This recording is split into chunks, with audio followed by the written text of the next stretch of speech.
Hey y'all, what's good, beautiful people? It's your girl Tay, and I'm here yet again with another update video. So definitely make sure you guys smash that like button, comment down below, subscribe, plus push your post notification bell button so that way anytime I upload a video you will be notified. So happy Sunday, you guys. It's actually Saturday for me, but you guys will be getting this video on Sunday, so we're gonna pat ourselves on the back because we made our goal, which is 3 videos a week. I know it's supposed to be Monday, Wednesday, and Friday, but I think the 3 videos a week, or at least every other day, is something that I can get used to until I can get myself on a more comfortable schedule. But anyways, let's jump right into the news. So we've got some $500 payments going out to Sacramento residents, okay?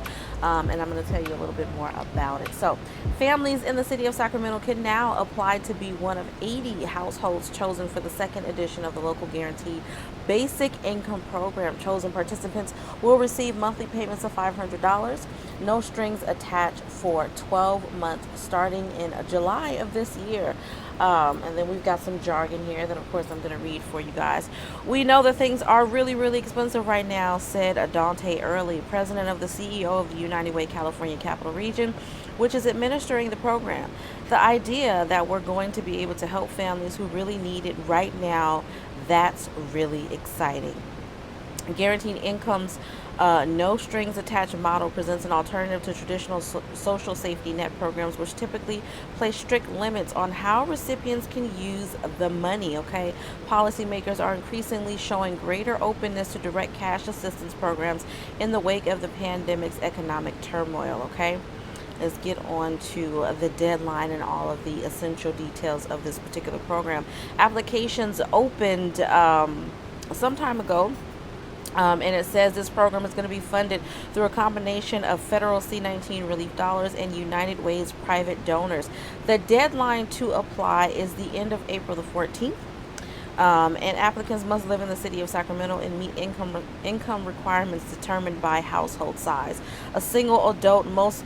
You guys know I'm supposed to be wearing my glasses, okay? So don't come for me. Give me a little bit of space here, okay? A single adult must earn less than $28,205 to qualify, for example, and a single parent with one child must earn less than $49,945. United Way launched the first Sacramento basic income pilot in June of 2021.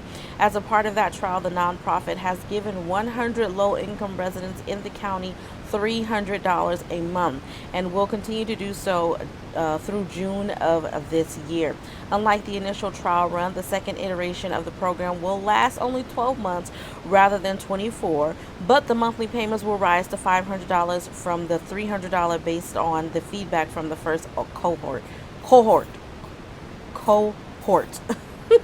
In June of 2022, the Sacramento City Council approved $750,000 in funding for the next installment of the program. And then it goes on from there to talk a little bit more about all of the great things for this program. But $500 to 80 residents. You guys already know how I feel about small, how can I say it?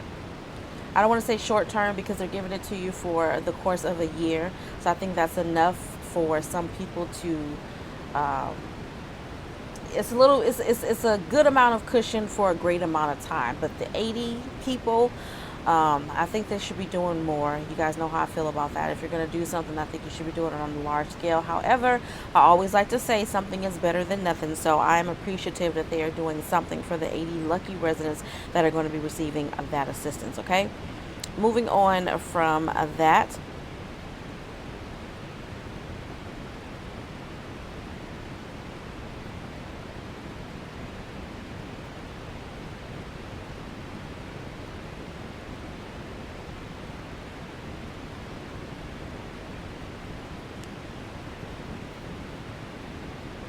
Okay, so we've got the House passing a Parents' Bill of Rights. Let's see what that's about. A Republican bill to expand parental voice in school activities passed with 213 to 208 in a vote before the full House Friday morning. During debate that began on Thursday, House Education and Workforce Committee Chair Virginia Fox RNC said, with this bill, we will send a strong message that parents are an integral part of their child's education and must be respected. For too long, parents have been kept at a distance in schools and classrooms. Teachers, unions, and education bureaucrats made significant efforts to conceal what was truly being taught in the classrooms, and I agree. The Democrats were united in opposing the bill, and 5 Republicans also voted against the measure. As originally introduced, the bill sought to require school districts nationwide to publicly post their curricula, provide parents with a list of library books, and give parents the right to review district budget practices, among other requirements. During Thursday's debate, in which several amendments were introduced, Fox said the Democrats were misrepresenting what was in the bill and said the measures to bring parent participation aren't meant to hurt schools but to better support them. Democrats, however, called the bill unnecessary, duplicative, and said it would create unfunded mandates on schools. The legislation is another effort to turn classrooms into a culture war and distracts from what our schools really need. Education and Workforce Committee Ranking Member Bobby Scott, a Democratic representative of Virginia, said on the House floor this past Thursday. In an emailed statement after the bill's passage, Scott said, "Let me be clear.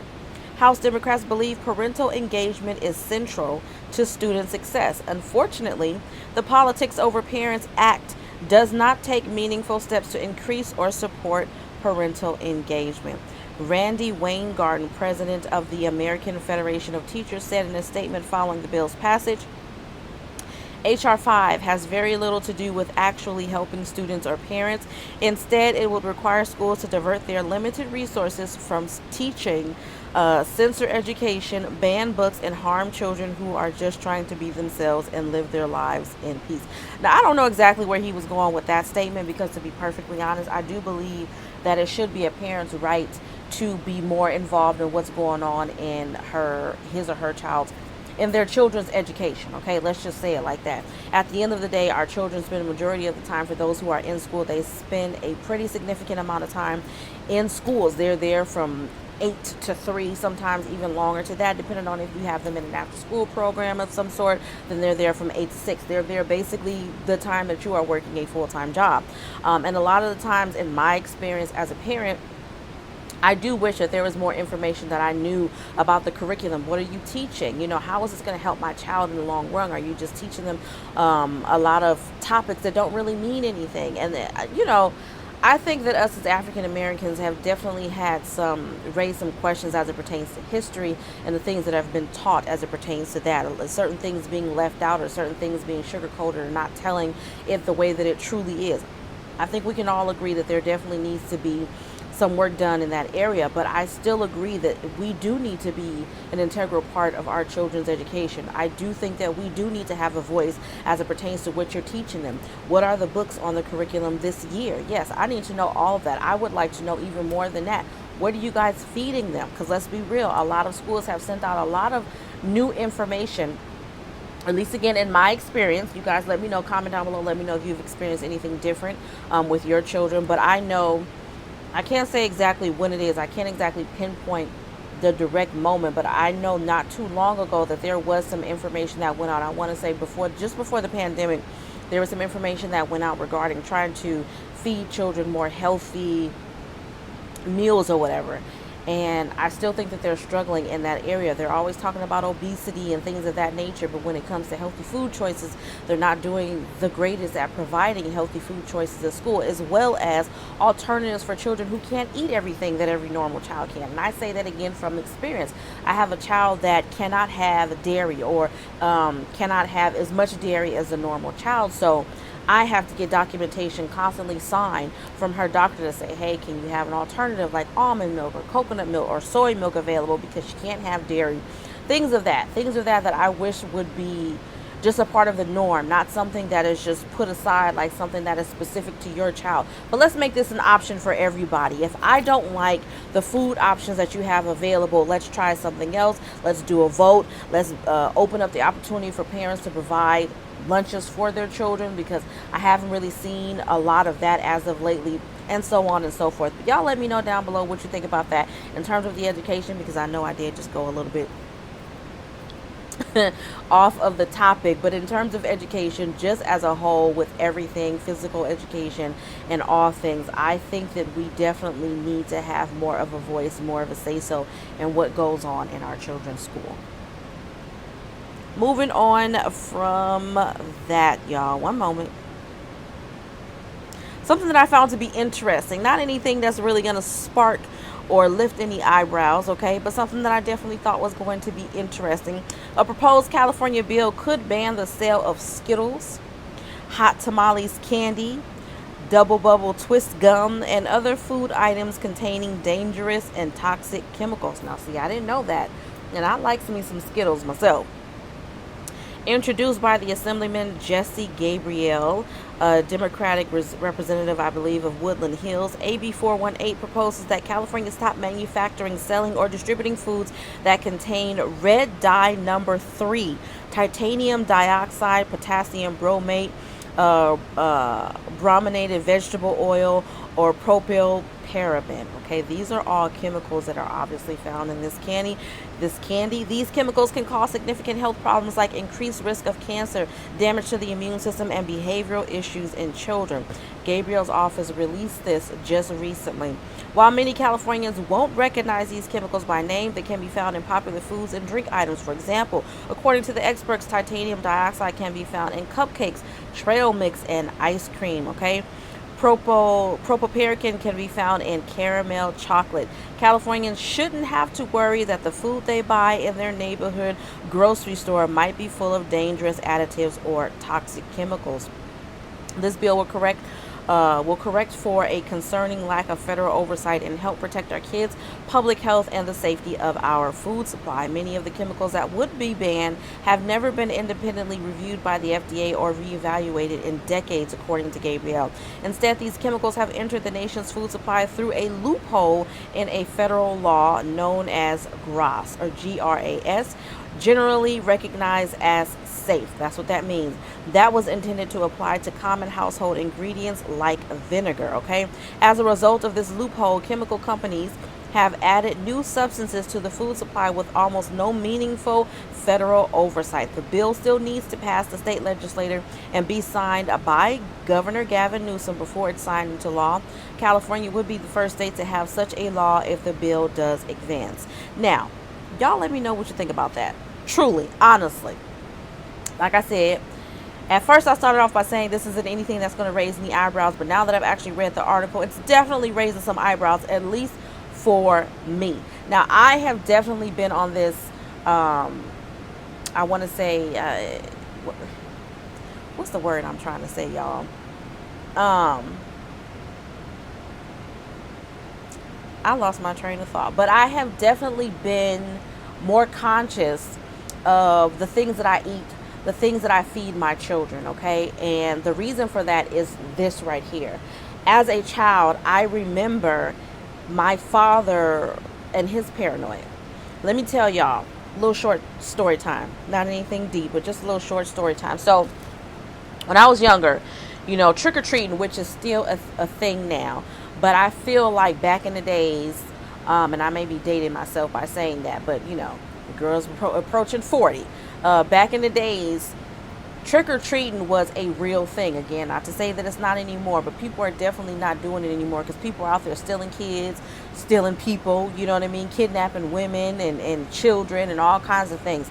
But back in the days, my dad would take me and my brother trick-or-treating. Now, as an adult, I look back on it, I think he was taking us trick-or-treating just so that we wouldn't feel left out of neighborhood activities. But he never let us eat any of that candy. Every time we come home, he would go through that candy thoroughly to make sure that there was no needles in there was no glass in there, that there was no anything in there that looked out of place. And finally, it just got to a point where my dad just started buying us our own candy and just would give us, you know, he would just give it to us. On Easter, instead of getting us an Easter basket, he would just go and make us a snack bag, and he would give us that. And same thing on Halloween. Instead of taking us out, or if he did take us out, he would just throw it out and then replace it and give us some candy. So I said all of that to say It has gotten 10 times worse. I cannot tell you guys that since I have been a parent, how many news articles, how many stories I have seen that has literally frightened me. I don't take my kids trick-or-treating at all. At all. I never have. That's just not something that I do. I don't necessarily celebrate Halloween anyway. Not that I have anything against it, but it's just really not my thing. I would rather stay at home, find some activities to do with my children. We're going to bake our own cupcakes here. We're going to make our own snacks. We're going to do something a little bit more kid-friendly, health-friendly. We're going to do all of that. We're going to make our own, create our own vibes and our own environment for that reason right there, okay? Because the reality is that you cannot trust, you can't even trust a carton of eggs nowadays. You never know. People are trying to get paid. People are trying to pay their bills. Some people are desperate. Some people have bad intentions. You just never know. I said all that to say, be careful, you guys. You know I like bringing you the news that other people may not necessarily think is significant, but this is important because this is something that everybody has or has had at some point in their life. Y'all can't tell me you don't know somebody if you haven't yourself know somebody or purchases Skittles on a regular basis. I love Skittles. I won't be buying them anymore, but I definitely used to throw down on some Skittles, and it's definitely a fan favorite as it pertains to my family. But anyways, you guys, I'm going to stop rambling on. As always, let me take a quick look at pandemic EBT benefits. I don't think that anything has changed. Stay tuned because I am going to be releasing that video very soon where I'm basically going over the payout dates for all of the states that have been approved for both the summer pandemic EBT as well as the school year 2022 and 23 pandemic EBT. I don't see anything new on the list, but let me just double check because you never know. And of course, I'm going to put a video on the screen so that you guys can see it. But yeah, I don't see anything that has changed. I can't really tell. Has there been some things that's changed? Wait a minute. I think there may have. Y'all let me know. Either way, summer pandemic EBT, we've got Alabama, Arizona, CNMI, Georgia, Hawaii, Indiana, Louisiana, Michigan, Minnesota, Nebraska, New Mexico, North Carolina, Oklahoma, Utah, Vermont, Virginia, Wisconsin, and Wyoming. And for school year participation for pandemic EBT, we have Alabama, Arizona, Georgia, Hawaii, Indiana, Louisiana, Massachusetts, Minnesota, Michigan, New Jersey, New Mexico, North Carolina, North Dakota, Ohio, Oklahoma, Rhode Island, Virginia, Vermont, and Wisconsin. All right, you guys, as always, I hope this video has been in some way interesting, helpful, or useful to you guys. Do me a favor if you haven't already. Don't forget to smash that like button because it really does help to let YouTube know that you like what I'm doing and you want me to stick around. Let's go ahead and drop some black hearts down below, or simply write the word black in the comment section. Let me know you made it all the way to the end of the video. As always, I'm going to encourage you guys to do what I am still learning how to do myself, which is live, love, constantly elevate. And I will definitely see you guys in the next video. Peace, y'all. Bye.